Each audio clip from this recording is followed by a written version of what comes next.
Hey everybody, Peter Zeihan here, coming to you from Phoenix, where I'm on my last business trip of the year. Very exciting.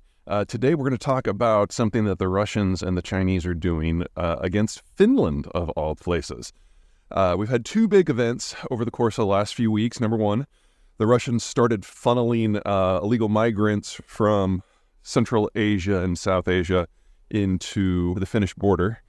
Clearly, this was intentional. Clearly, it was premeditated, because you don't go from having less than one person a day to almost 1,000 in an area that is the Russians consider a security zone. Second, this one's hilarious. The Chinese, with the container ship New Polar Bear, makes more sense in Mandarin, dropped their anchor in the Gulf of Finland between Finland and Estonia, and then proceeded to drag the anchor on the seabed for about 20 miles until they severed a telecommunications cable and damaged a pipeline. I'm sorry, it was an electricity transmission. Anyway, damaged some cable, damaged a pipeline. Again, that's not something that happens by accident. And in both cases, the Russians and the Chinese are kind of going like, what are you going to do about it? And it's not clear exactly what anyone is going to do about it, because it's one of those definitely less than worse scenarios. So we've got three things going on here. First is, this is practice for the Russians and the Chinese.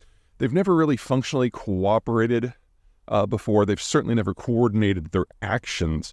But in doing two things in different theaters versus the same country that has managed to displease the Russians of late by joining NATO, this is practice for kind of a larger scale. The U.S. does not consider itself capable of being involved in two major military operations at the same time, even though one would be naval in China and one would be on the land in Ukraine, but, putting that to the side. So anything that forces the United States to look in two directions at once is kind of a win in above itself, even if nothing comes from it. Second, there is the issue of implications for action, and we're already seeing NATO countries changing their naval patrol patterns to look out for things like the Chinese, because, when you're dragging your anchor for 20 miles, it's not like that is a normal bit of operation. Oh, by the way, they found the anchor. They've matched it to the vessel in question. So the Chinese are, doing their normal obfuscation and lying thing, but the Finns and the Estonians really have no doubt as to what went down here. But then there's the third issue, and that's the target choice. Now, until recently, Finland was officially a neutral country because it was terrified of facing the Soviet Union and then eventually the Russians. It's not that they think they're weak, it's that they know that they're outnumbered. So if you go back to World War II, the Finnish chapter of that conflict was called the Winter War. And when Stalin's troops came in, they were massacred in the winter conflict, looking at 20 to 41 casualty ratios throughout the winter. But when the snows finally went away, and the advantage of just being able to ski through the Russian forces went away, the Finns were forced to sue for peace and accept a deal that gave up territory on which about a quarter of their population pre-war lived. It's something the Finns have never really forgotten. And so ever since then, the Finnish military has basically prepared for one fight: what happens when the Russians finally come. But this is a creative country that has shown that it can punch well above its weight. It arguably has the most effective military in terms of per capita in NATO. And they're starting to train with NATO now that they're members. And they just kicked everybody's ass in the biathlon competition last winter, which, they're terrifying, because that's one of the reasons why the casualty ratios were so high, because these are all natural sharpshooters and these are all natural ski folks. Anyway, also, when the Finns are involved, it's not just the Finns. They've got their kind of little brothers, if you will, Estonia, Latvia, and Lithuania. But more importantly, they get along excellently with their other Scandinavian cousins in Denmark and Sweden and Norway. The Vikings, not to mention excellent relations with the United Kingdom and now the United States. So basically what the Russians have done is pick someone that they thought was on the fringe, they thought was alone, but it kind of is representative of the fact that, hey everyone, Peter Zeihan coming to you from Colorado. Today I want to talk about the wheat situation in Ukraine and Russia. Now, for the last several weeks, UN staff and diplomatic personnel from Turkey and Pacific have been working to broker a deal that would allow Ukrainian wheat to leave Ukrainian ports under Ukrainian control and get to the wider world. There's a lot of moving pieces here. For one, the Ukrainians have mined their own ports to inhibit the Russians' ability to launch amphibious assaults, so they have to guide the vessels through. And then, of course, the Russians are assaulting everything that moves and a lot of things that are not, so you have to get the Russians to agree to stop their assaults on the ports.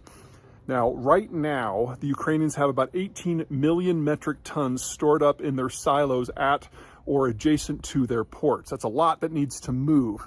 That is in excess of half of a normal harvest for the country. On Monday, August 1, we got our first ship, the Razoni, to dock, to load up, and to leave for Lebanon. It's carrying 26,000 metric tons. So we need 700 more ships of this size if we're going to get that grain out.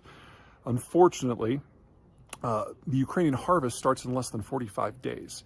So you're talking about needing to get a dozen or so vessels in there every single day. So far, we've had one. I don't have a lot of hope for this. And then the real problem, of course, is the harvest. Two problems. Right now, the Ukrainians have nowhere to put it. Their silos are full from last year's harvest. They weren't able to export because the war started back in February. And second, even if the farmers were able to work their fields and not be molested by Russian troops, and remember, we've already had mass evacuations from eastern and southern Ukraine, the problem remains is that they can't get fuel into the country. So you're talking about needing to harvest industrial levels of wheat without industrial equipment, and that's just not possible.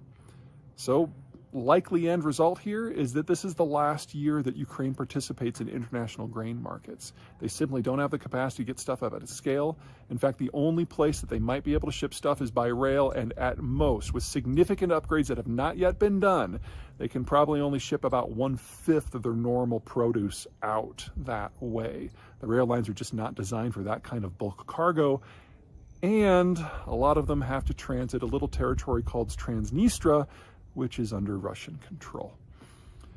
You remove the world's 4th largest wheat exporter from the market, and you're going to look at cascading problems, not just with food prices and malnutrition, but civil conflict and breakdown, most notably in the Middle East.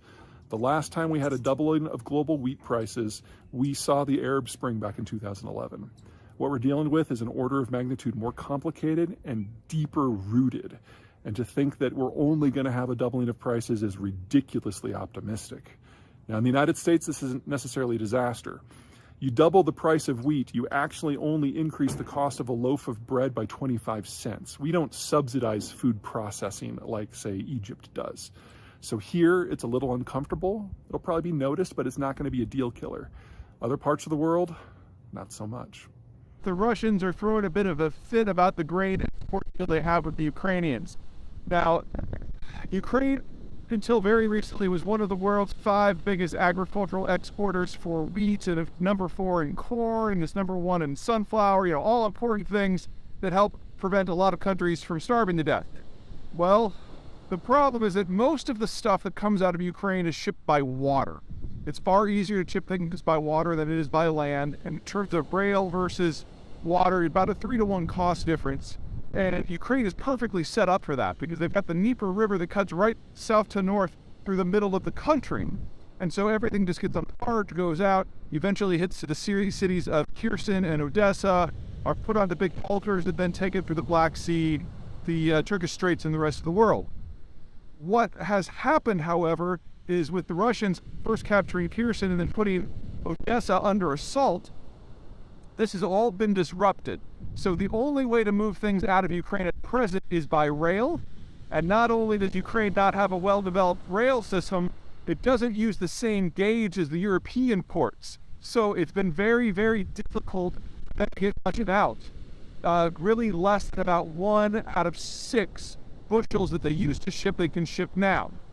Now, the Turks, in league with the United Nations, have convinced the Russians to sign on to a grain deal.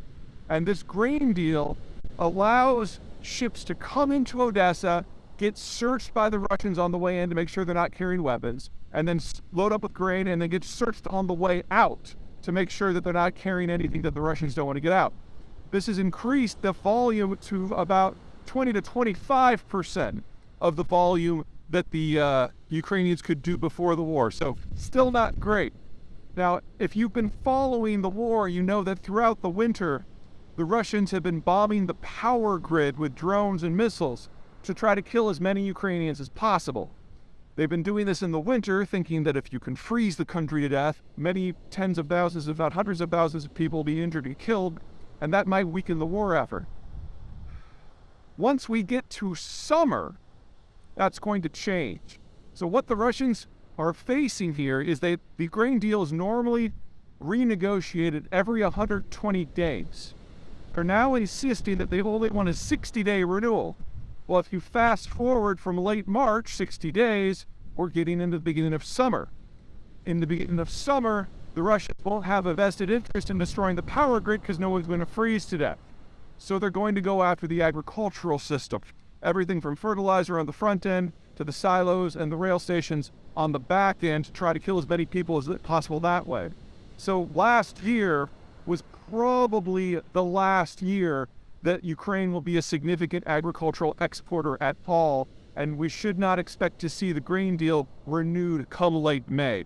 That's just the situation we're in. And if you throw in the problems with natural gas and nitrogen processing in Europe hitting the fertilizer market, the problems getting potash out of Belarus hitting the fertilizer market, the problems getting phosphate out of China hitting the fertilizer market, later this year is going to be really rough for a lot of places. I want to use today as an opportunity to talk about some of the agricultural things that are going on in the Ukrainian space. Specifically, we now have a coalition of 5 EU countries that have decided they're not going to accept any shipments any longer from Ukraine. They'll still allow transshipments, so it's not like this stuff is completely gone now, but they're not going to take the deliveries themselves. You've got 5 countries: Poland, Hungary, Slovakia, Bulgaria, and Romania. All of who are relatively significant agricultural producers for a lot of the same products that come out of Ukraine.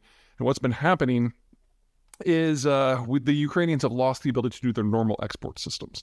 Normally, they would ship everything out by water down the Dnieper, get it packaged at a place like Mykolaiv or Odessa, and then shipped out to the wider world.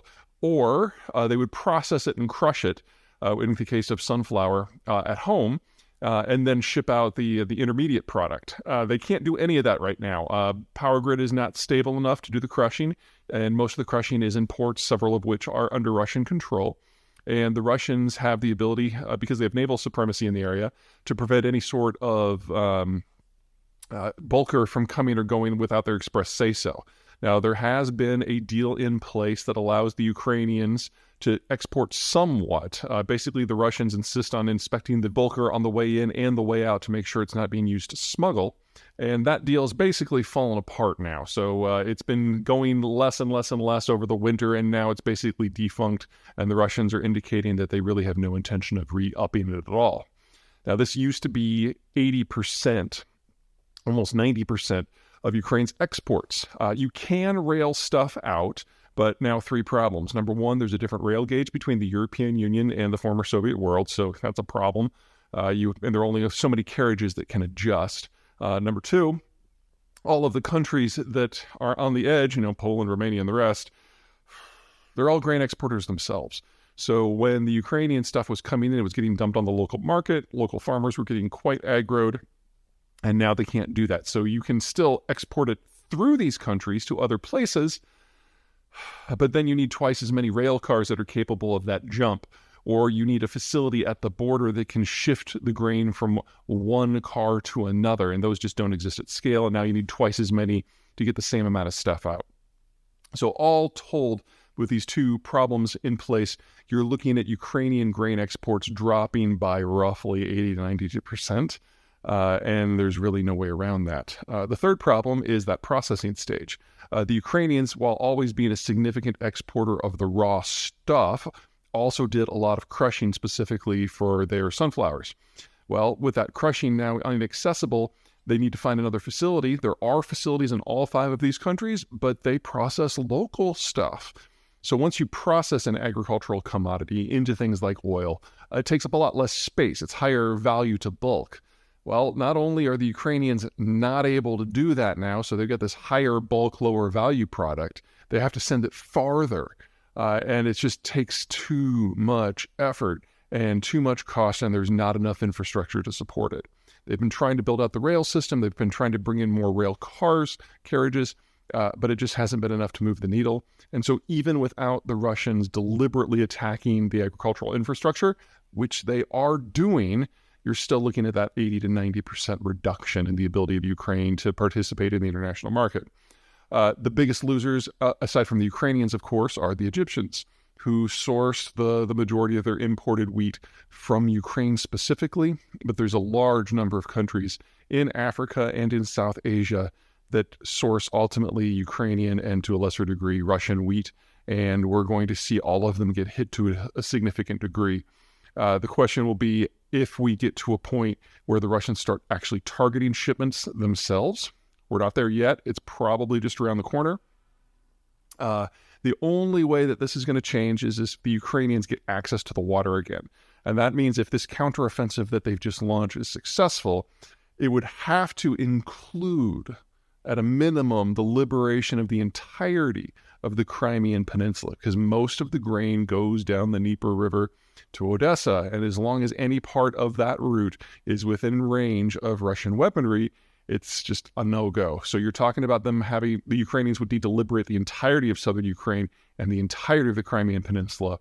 Hey everybody, Peter Zeihan here, coming to you from cloudy Colorado. It is the 6th of August, a Sunday, and a lot has gone down in Ukraine in the last 72 hours. I'm going to try to catch you up on.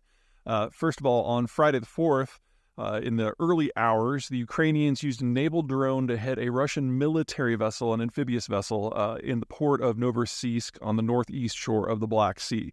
Now, all by itself, this is kind of a big deal. The Ukrainians have been building naval drones of increasing range, explosive power, and sophistication. I'm oversimplifying here, but basically take a motorboat, seal it up on the top, load it with a metric ton of explosives, and just, motor it right into a target.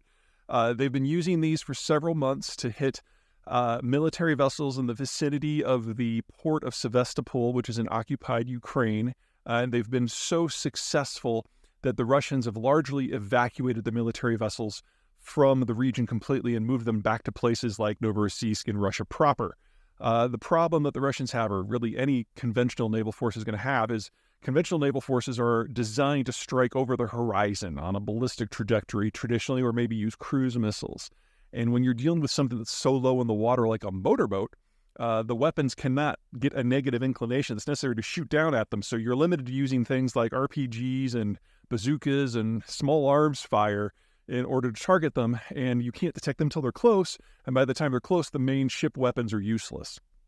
And so the Ukrainians have damaged and destroyed any number of Russian military vessels and forced them to basically abandon their forward military position in naval terms. They then, a couple weeks ago, used a couple of these to target the Kerch Strait Bridge.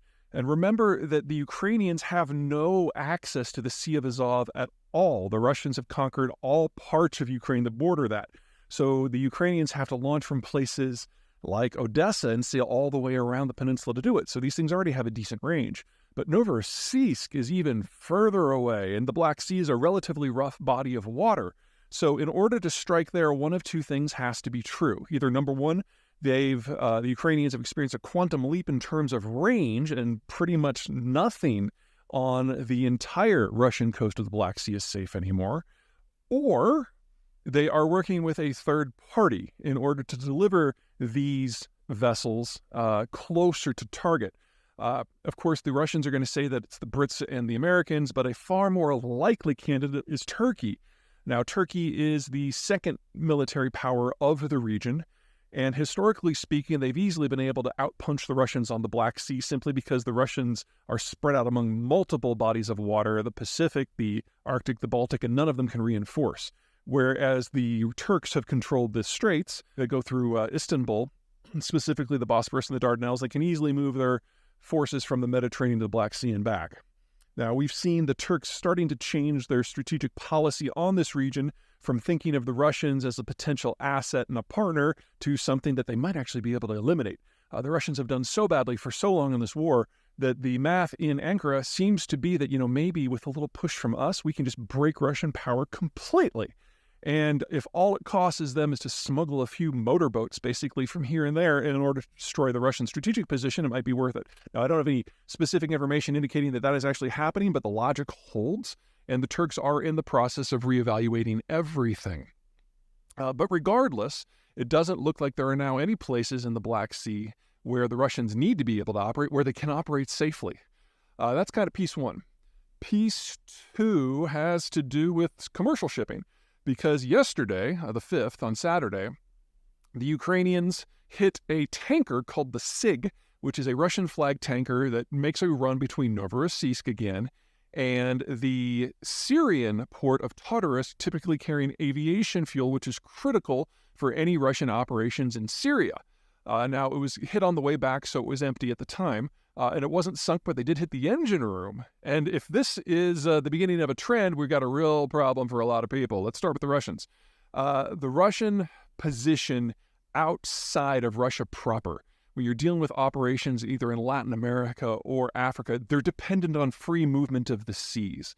And if they can't move men, material, and fuel in and out of the Black Sea, they're kind of hosed. So this is a hit on a very important strategic asset for the Russians. And if this is the beginning of a trend, the entire Russian position globally is going to go up in smoke in a very short period of time because of lack of fuel and the inability to reach people in the first place.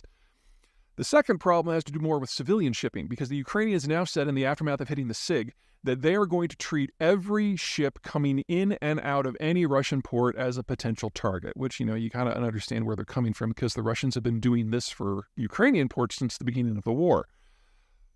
If the Ukrainians stick to their guns on this, and at the moment no one in the international community outside of the Russians is basically saying anything, then a lot of the Black Sea is going to become a no-go zone for Russian vessels of any type, or any third-party vessels that want to go in and out of Russian ports.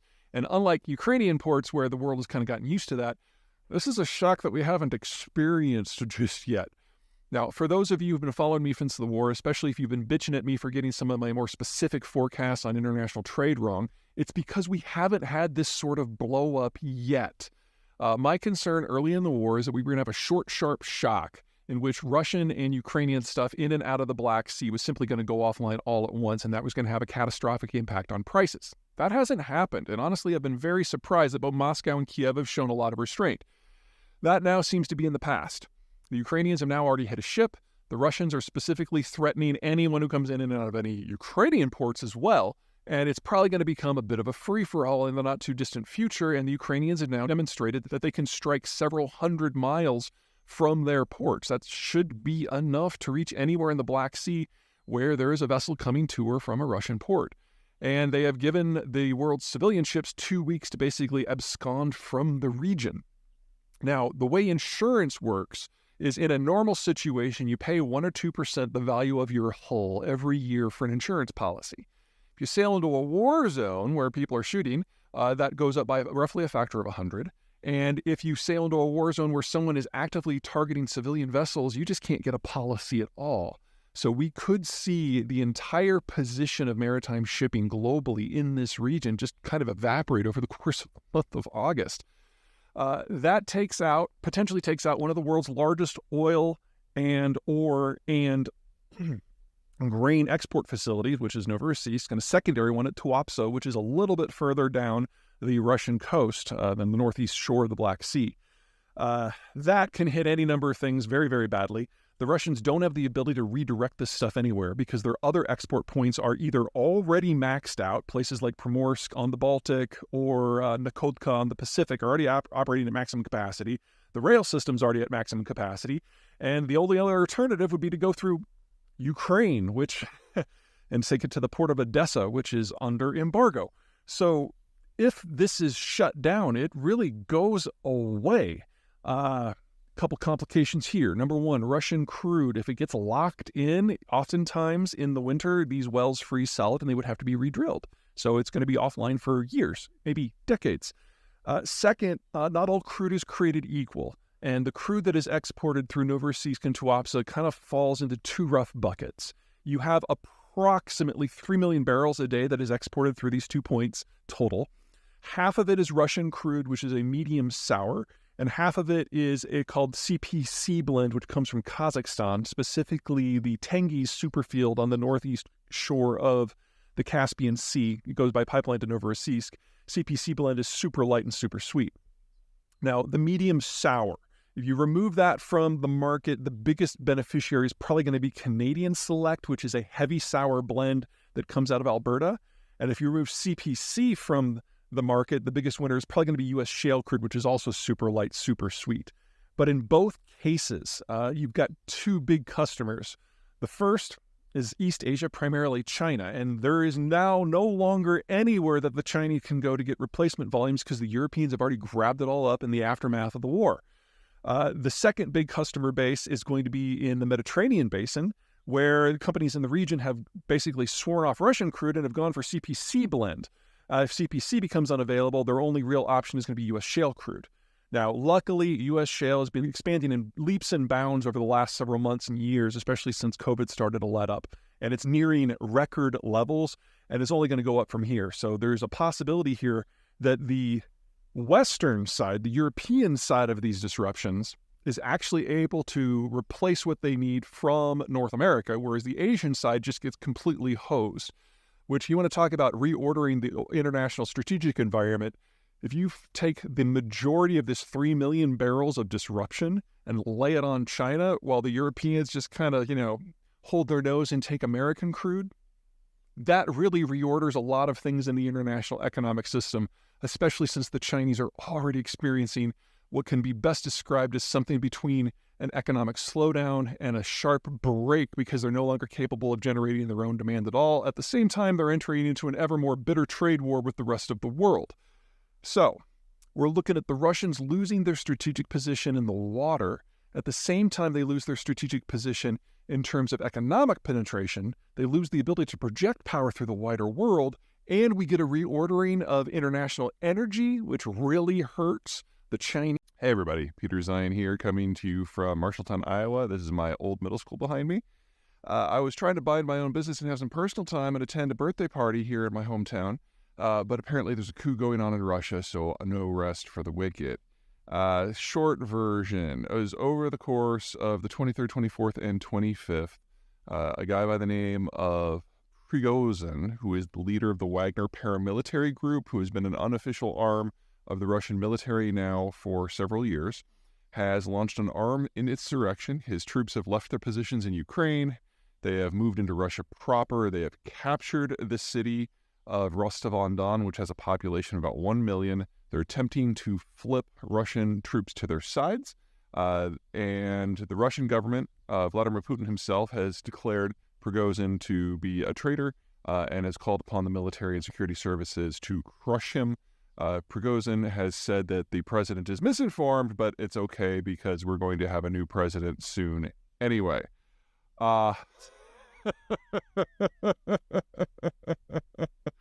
As someone who very vividly remembers duck and cover drills and is very aware that the Russians have been aiming nuclear weapons at us my entire life, there's something just deeply hilarious about this. Evan. The trick here is to not blow anything too much out of proportion because there's a lot we don't know. So let's start with what is certain. Rostov-on-Don is the primary logistical and communications point for the Russian military in the entirety of the Ukrainian war. So first and foremost, the Ukrainians are making a lot of popcorn here and are getting very serious about their counteroffensive. Now, until this point, at least until the 23rd, the counteroffensive was not going particularly well in any battle where the Ukrainians are facing off against the Russians. And the Russians only lose 3 times as many troops as the Ukrainians do. That's a battle that the Ukrainians have lost. They're at a huge material and demographic disadvantage. And they just haven't been able to achieve breakthrough. There are multiple lines of defenses that the Russians have built over recent months. It starts with minefields, and as you get further back, it's anti-tank barriers and trenches. And for the most part, the Ukrainians haven't been able to get through the minefields. So I don't want to call it a failed offensive. I don't want to call it a stalled offensive. But it's definitely not been going as much as well as they'd hoped. But on the 23rd, we saw 2 things. Number one, a change in military strategy. The Ukrainians had gone from targeting command and control bunkers to targeting ammo dumps, which is something you usually do before a big push. And the Chughar Bridge in Crimea was hit by a few missiles to make the rail system completely impassable until repairs are done. Now, the Russians do have the technical capacity to do that, but it's going to be something that takes weeks. which means that there was this window in western Ukraine where the Russians in the western half of the front, from Melitopol west, were not able to function. And that provides an opportunity for Ukrainian forces. Now, I'm going to put all of that together now in a video from something that I was originally planning on posting before the coup started. So here's the Ukrainian section of that, and then we'll come back to the Russian section. We're now well into the third week of the conflict, and the Ukrainians haven't achieved any sort of breakthrough. There's two main lines of defense that the Russians are trying to hold. The first is a series of minefields, and the second is a series of more strategic defensive emplacements like Dragon's Teeth and trenches. And the Ukrainians haven't really been able to get past the minefields to get to the real defenses yet. And what that means is they've just kind of been bogged down in attritional fighting. And because the Russians have an order of magnitude more industrial plant and reserves and at least a factor of 3 more population, any battle in which the Ukrainians are duking out mano a mano is not one that they're going to do well in. In fact, any battle where the Ukrainians only kill 3 times as many Russians as they lose in their own troops is a battle they've lost. So instead of seeing the dramatic breakthroughs that we saw in Kherson and Kharkiv last summer, it's been a slugfest, and it hasn't gone well. That said, a couple things. Number one, we're still early in the offensive. They're still probing for weaknesses. They're still going after command and control. And then second, in the last 96 hours, a few things have changed. First of all, 3-4 days ago, the Ukrainians shifted from using their missiles to target command and control systems to going after ammo dumps. And you would do that when you're getting to the next phase of the operation. You feel like you've broken up their ability to react, and now you're trying to not just attrit their forces, but make sure that the forces cannot actually get meaningful supplies. But the real issue happened the morning of Thursday, the 22nd of June, when the Ukrainians put some serious holes in a few supply bridges that are critical for Russian forces. And to understand the significance of that targeting shift, we need to look at a few maps. Here's our first map of the Ukrainian space. Nothing too exciting here. The red line is roughly where the front is. The Russians occupy the territory to the east and south of that line, and the yellow bars are where the Ukrainians have put their primary thrusts. Now, the one on the left there, that's the Zaporozhye front. The Ukrainians have been expected to go in that direction since the very beginning of this conflict, because if they can push down to the Sea of Azov, they can basically isolate the entirety of the southwestern front and Crimea, because not only would there no longer be a land bridge between Russia proper and Crimea, but the Ukrainians would be able to target the Kerch Strait Bridge directly. But they've had more success going further into the east because there are fewer defensive works. But still, in all these cases, you're talking about advances in the single digits of kilometers. No sort of strategic breakthrough where mobile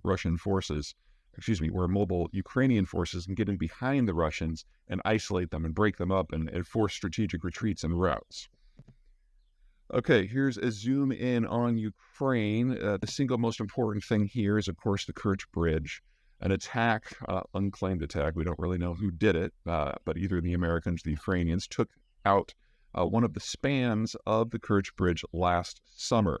Now, the Kerch Bridge has 3 lines to it, 2 two-lane road connections and 1 rail connection.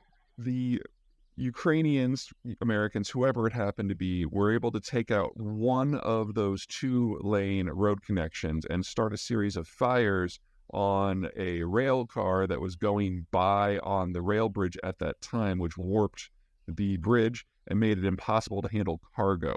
So no more trains in and out of Crimea from this route, and it used to be the primary route, and only 2 of the 4 road lanes. So everything has to go on truck, and when they do have convoys coming or going, they have to shut it down to other traffic.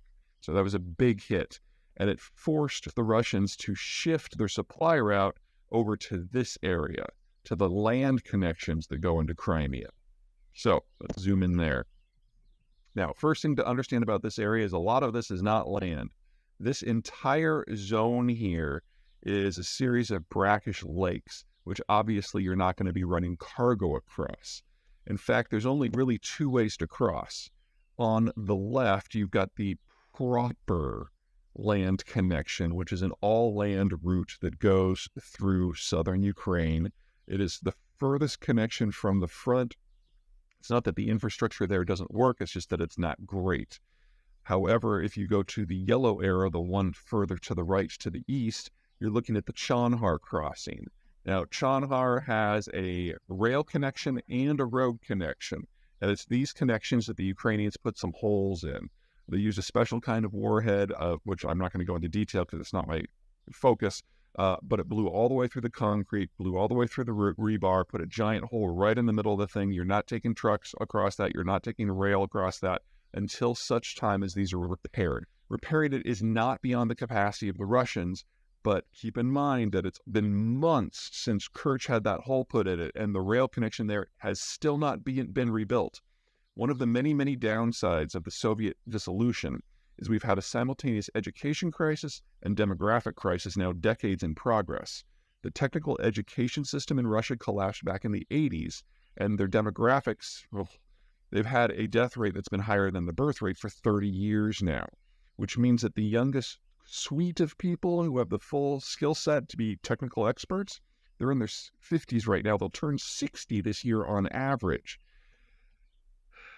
They still haven't replaced the span and Kerch. They still haven't replaced the rail system. There's a question as to whether they can. Now, the Chonhar crossing is not nearly sophisticated. Instead of being a high elevated suspension bridge, it's a low block bridge. It's not blocking navigation or anything. This is not a navigable waterway system. They probably can do it, but it's going to take them a few weeks, which means in the meantime, any cargo going to and from Ukraine has to come from that western bridge. And this means that the soldiers in Ukraine, the Russian soldiers in occupied Ukraine, are facing a double bind. Back to this map. Notice the city of Mariupol. Basically, any Russian troops that are west of that zone have basically been cut off from supplies that come from Russia proper off in the east. They got everything they needed from Crimea, which is, more difficult to support now. And now with the Chonhar Bridge offline, it's going to take about a week for the Russians to reroute everything further west to then cross a larger distant chunk of territory. That would suggest to me that the Ukrainians are as ready as they can possibly be to make a push in that direction. Now, coming down from Zaporizhzhia, it doesn't really matter where they penetrate as long as they reach the Sea of Azov. It could be east of Mariupol, it could be west of Melitopol, it could be anywhere in between.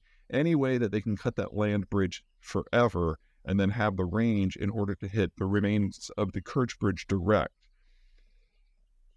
If we're going to see an attack, if this counteroffensive is going to really manifest as something, these are exactly the circumstances you would expect the Ukrainians to shape, and now they've done it. And since there's going to be a window before the Russians can redirect supplies further to the west, the troops in the Melitopol area are now completely cut off, vulnerable. They're not going to get reinforcements. They're not going to get fuel. They're not going to get artillery shells and ammo. Now would be the time. Now, that's the strategic picture that we're seeing right now. Okay, now back to Russian side of things with the coup. Rostov-on-Don is the primary jumping off point for Russian forces into Crimea and the southern front. And as long as Rostov-on-Don is offline, it is impossible for any Russian forces anywhere in the Crimea or in occupied Ukraine to reinforce, to get more troops, to get equipment, to get fuel. So this is beyond a golden opportunity for the Ukrainians to give the Russians a serious drubbing. The question is, how long will it last? While there have been many, many reports saying many, many, many things, there is no sign of direct large-scale fighting between Wagner forces and Russian forces at the moment. But the Wagner forces are definitely in command of the logistical train on which the entire Russian army in Ukraine. Still Peter, still here, same day. You're going to hear a lot of crazy stuff out of Russia over the next several hours and several days. You're going to hear that Prigozhin is having conversations with military commanders. You're going to be hearing stories about military commanders flipping sides. You're going to be hearing about defections within Wagner itself, of people going the other direction. You're going to hear about assassination attempts on all sides. You're going to hear about the Chechens siding with Prigozhin and Wagner or against, or you're going to hear about them going home. You're going to hear about the Russians blowing up bridges on the way to Moscow so Wagner can't make it. You're going to hear about forces gathering along the way. You're going to be hearing about airstrikes on Prigozhin because Wagner is so terrifying that the Russian military doesn't want to engage. You're going to hear lots of stuff. Some of it will even be true. Most of it won't.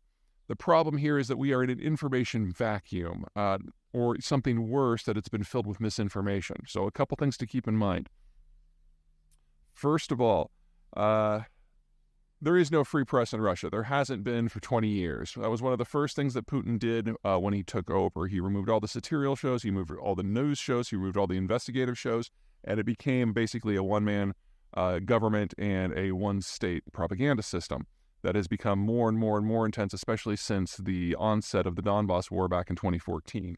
So official news channels are limited, and any time a Westerner tries to get in there to do some reporting, the Russians tend to arrest them on drug or sedition charges. And in fact, you've got a number of high-level journalists that are in jail right now awaiting trial and or execution. So the normal methods of getting information are thin. Folks like me, especially since 2014, have really relied on Twitter because it's basically crowdsourced information. And there was always a battle between the Russian bots and the Russian trolls on one side and the people who are trying to get information out on the other. And when we got to the start of the war in February of last year, the bots and the trolls just went away because a lot of governments and a lot of institutions, including Twitter, did a big crackdown on Russian misinformation.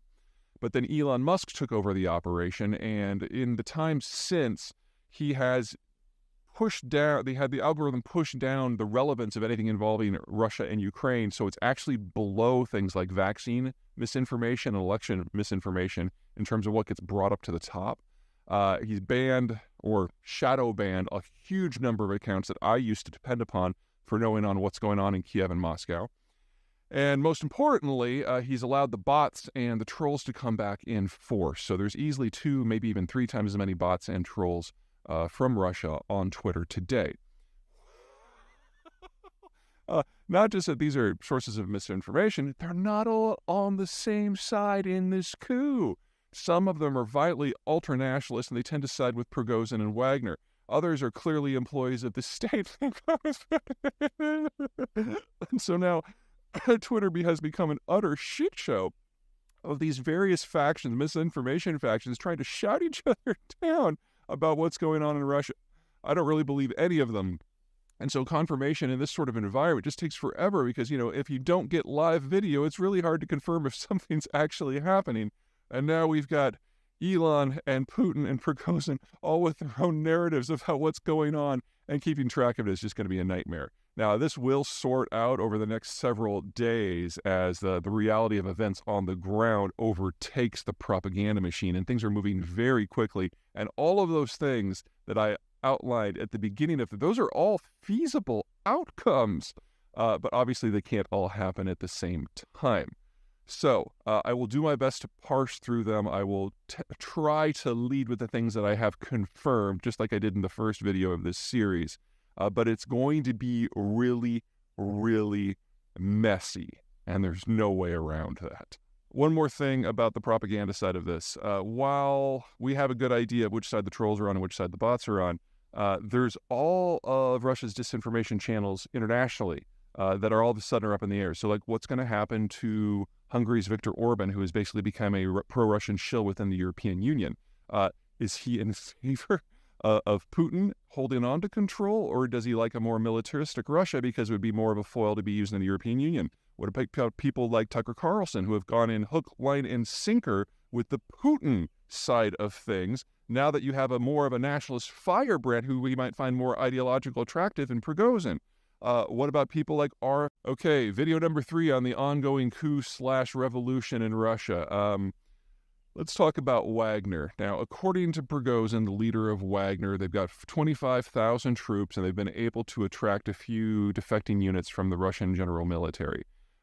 We don't know if that is true. One of the things to remember about Wagner is it gets its troops from 2 sources. Source number 1 are Russian veterans, particularly people from some of the higher ranks, special forces, Oman troops, Spetsnaz, that sort of thing. They tend to be relatively competent, and so Wagner generally has the best troops and the best logistical capacity within the Russian system.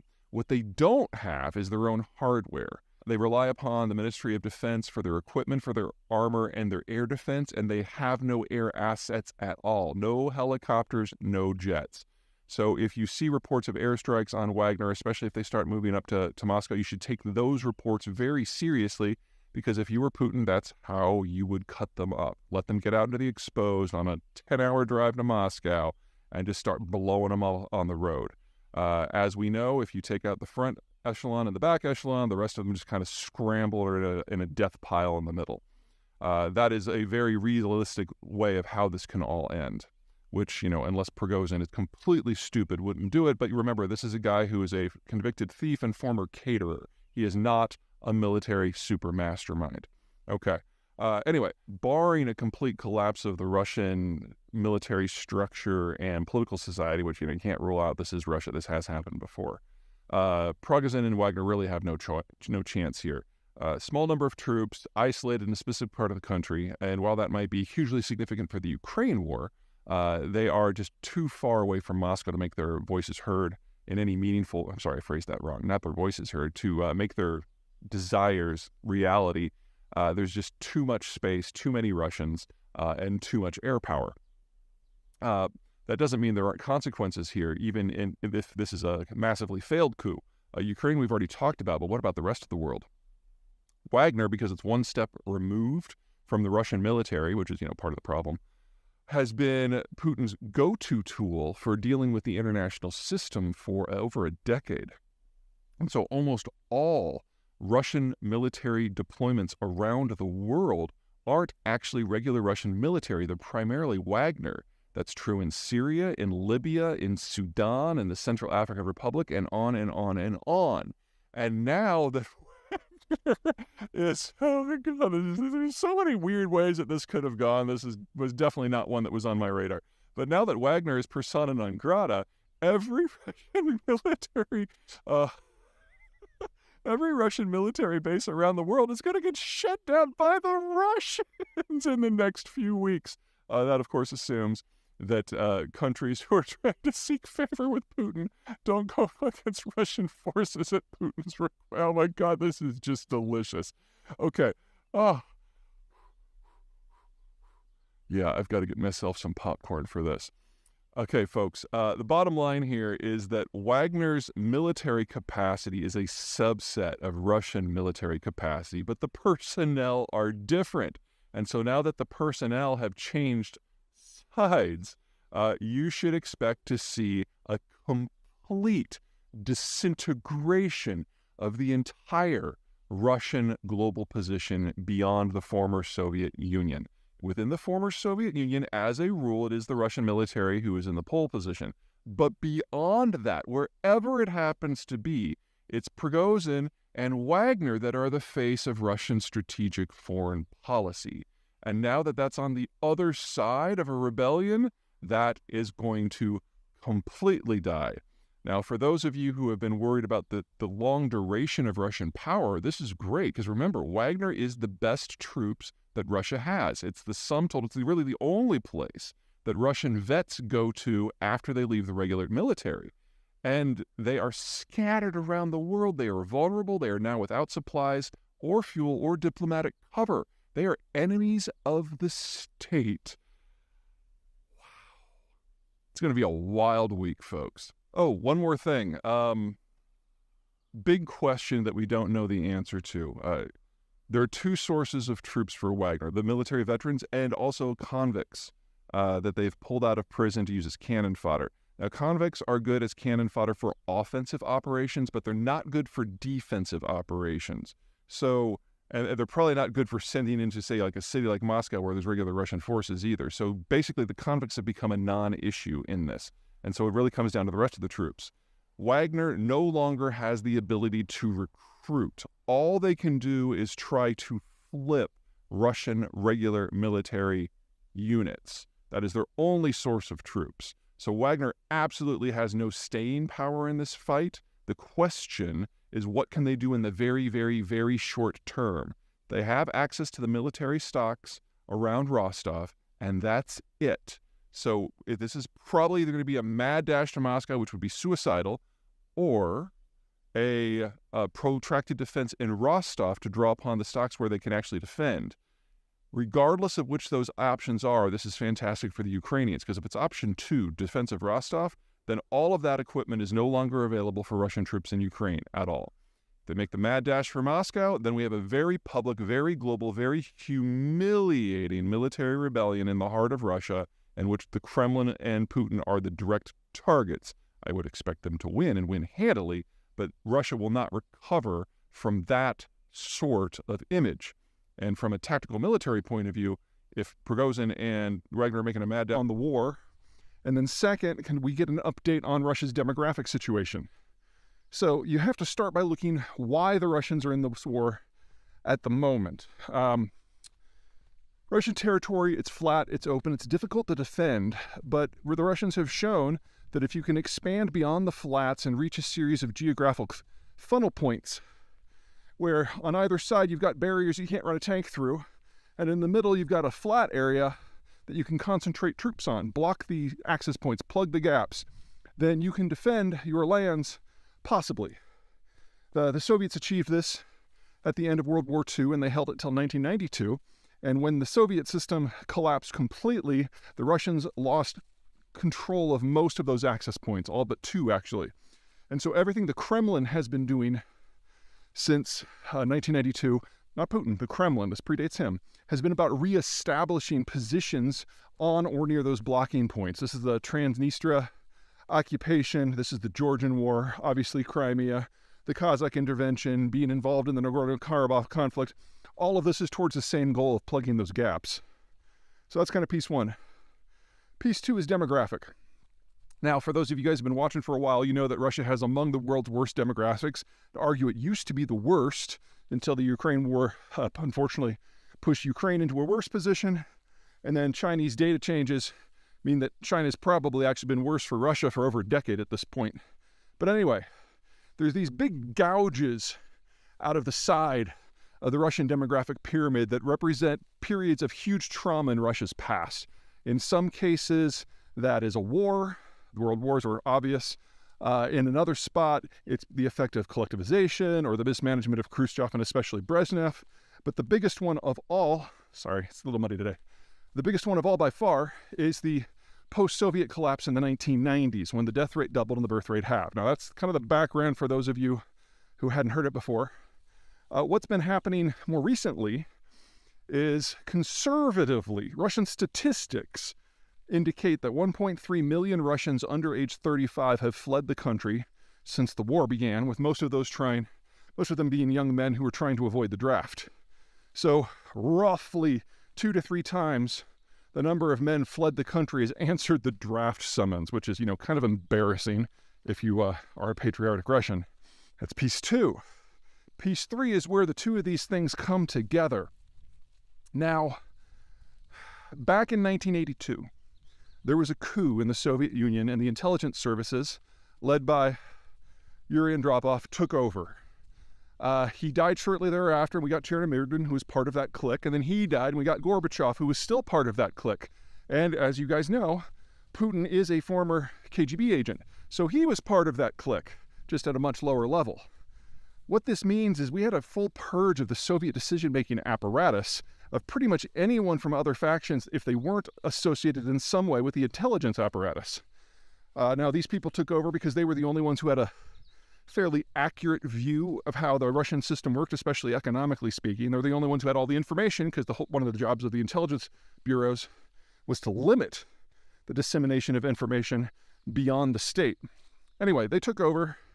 And ultimately, the system collapsed on their watch, but they kept running the place after it fell. Now, how does this relate to the other 2 things? Well, remember, we've had a demographic collapse. And because the Soviet system collapsed on its feet before the state actually broke apart, back in 1986 is the last year that we had meaningful, broad-spectrum technical education above the high school level. Put that together, it means 2 things. Number 1, the number of people who are under age 35 and who theoretically could be drafted is very limited. And even if the Russians have been honest about their statistics these past 20 years, and right?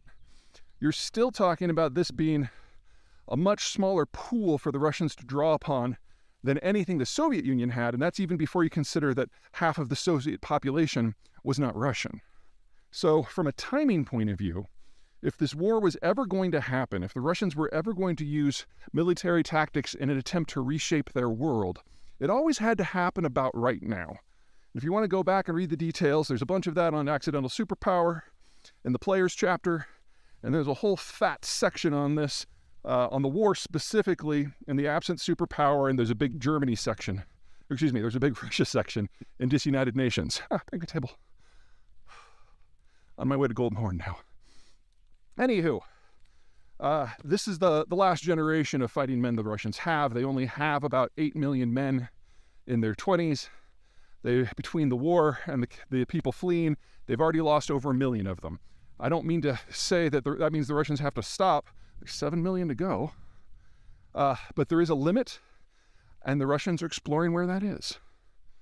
Okay, so that's kind of piece one of that. Piece two, the Russian educational system collapsed before the Soviet system did, specifically in 1986.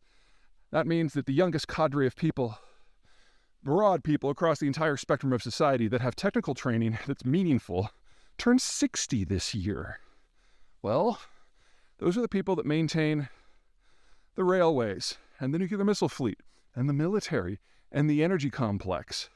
And what we've been seeing over and over and over through this war, not just on the battlefield, but throughout the Russian space, is that the Russians are losing the capacity of maintaining their own economic system. Now, this was hidden from us for several years, or at least mitigated, by the fact that the Russians are a commodities exporter that generates a lot of cash, and they've used that cash to bring in foreigners to do the work. So the bulk of the heavy engineering that's been done in north-central Siberia, for example, especially when you're looking at places like the Yamal Peninsula, which is the world's largest natural gas field, the liquefied natural gas project there, everything at Sakhalin Island, this was all done by foreigners. Now the foreigners are gone, and they're not coming back. And don't say that the Chinese can come in, because the Chinese don't have the expertise. They don't know how to do deep offshore or Arctic operations. So whether it's in 2 months or 2 decades, we know that all of this stuff is going away. Anyway, back to the point. Youngest cadre of people with a full suite of training is 60. There was a coup in 82 where the intelligence services took over. And the demographic situation is in terminal decline. You put that together, and the entire cadre that are a survivor of that intelligence services system that were educated before 1986, that's less than 130 people now. Simple mortality is wiping away the capacity of the Russian government to function, even at the top levels, maybe especially at the top levels. Now, what does this have to do with an off-ramp for the Russians? Well, they see this war as existential. They believe if they cannot get control of those geographic gaps soon, they will lose the capacity to try. And it doesn't matter what happens 1 decade, 2 decades, 5 decades from now. Russia will not have even theoretical capacity to fight off any future aggressor, no matter where it comes from. And in that, they are 100% right. It doesn't matter that no one's even considering an invasion right now. They're planning for forever. And this is their last chance. And everyone who is in that 130 people see the world through the same lens. They were all part of the clique that threw the coup. They were all part of Putin's inner circle. And Putin has had 23 years now to weed out anyone who might have a different view or be a challenge to him personally. So even if he were to accidentally duct tape himself to a lawn chair and go swimming, you'd then have the other 129 basically trying to figure out how to carry on the general vision because they all believe it because it's, true. If there is going to be a end to this war because of politics in Moscow, what it would probably take the form of is the Ukrainians so decisively defeat the Russian military and that its humiliation isn't global, it's local, that everyone in Moscow can see it. And if that happens, the odds of having a general uprising, not across Russia, just in Moscow, go up dramatically. Now, keep in mind, for it to get to that point, The rest of Russia has probably already slipped the reins to a degree. Russia is held together by occupation, intelligence penetration, and fear. And if the military is shown to be toothless, or at least incompetent, then there will probably be a number of rebellions throughout the Russian system already. What happens in Moscow is what matters.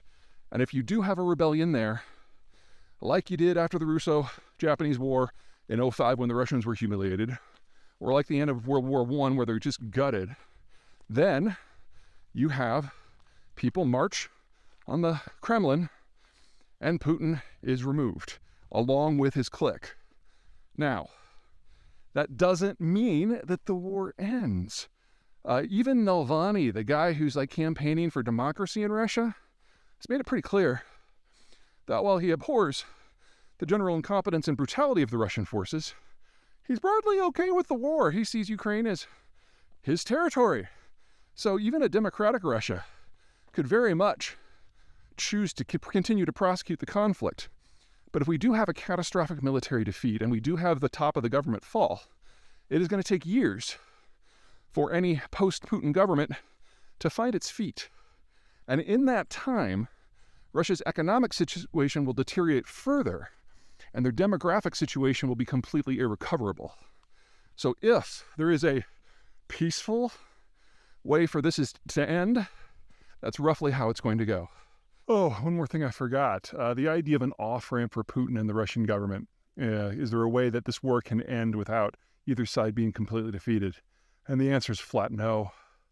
At this point, Russia has paid the price for a major war, but got none of the benefits, and it's actually in a worse strategic position than it was when it started. So the Russians are all in.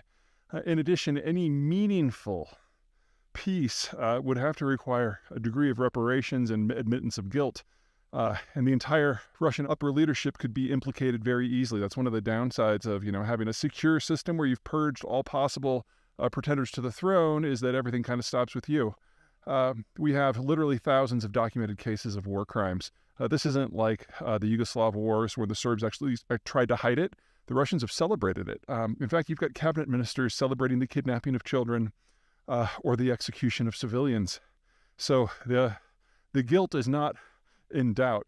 So even if the world was willing, even if Ukraine was willing to settle for some sort of temporary peace without any sort of reckoning, the Russians would never be able to get the investment that they had pre-war back. And at this point, because of the demographic decay and the physical losses of the war, that is a blow from which the Russian system wouldn't recover. So Putin and the rest are in this to the end. It's important.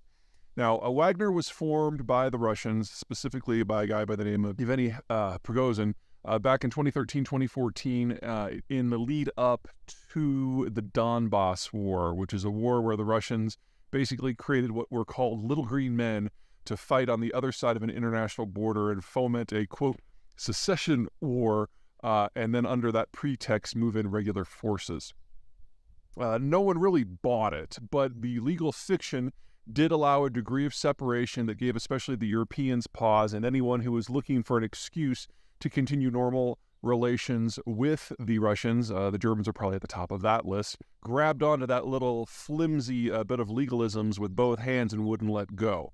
In the years since, Wagner has been used by the Russian state in any number of conflicts all over the world, most notably in the Middle East and Africa. And in those operations, because it has not been a state entity, it has gleefully engaged in a series of massacres that are really war crimes by almost any definition. And so Wagner has been under sanction, not just in the United States and the European Union, but Australia, Japan, a lot of other countries that we generally consider part of the, if you want to use a loaded term, civilized world. And the leaders of it are persona non grata at most of the world's airports. But as long as the Russians haven't claimed that Wagner is one of their own from a government point of view, that it's just a group of mercenaries, kind of like a Russian Blackwater, if you will, then that degree of legal separation allows Wagner to do what it wants. It might be under sanction, but it's not like it's under state sanction. Well, that changes today.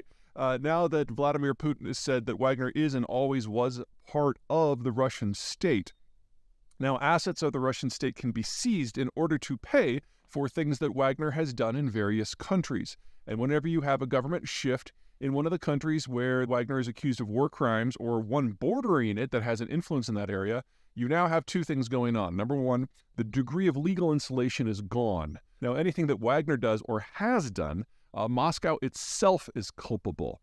And in a lot of circumstances, Wagner/Russia have been compensated not with cash, but with, say, mineral concessions, with gold mines being a favorite. Those are now legally all up in the air. So the admission here not only is going to piss off a lot of people in Europe and generate a whole new round of punitive sanctions, it means that the assets of the Russian state and the assets of Wagner are now one and the same. And the same tools can go after all of them. And that flimsy legal pretext is completely gone now. And so anyone who had a line into a private asset by Wagner or a public asset by Russia can now use those same tools to go after both.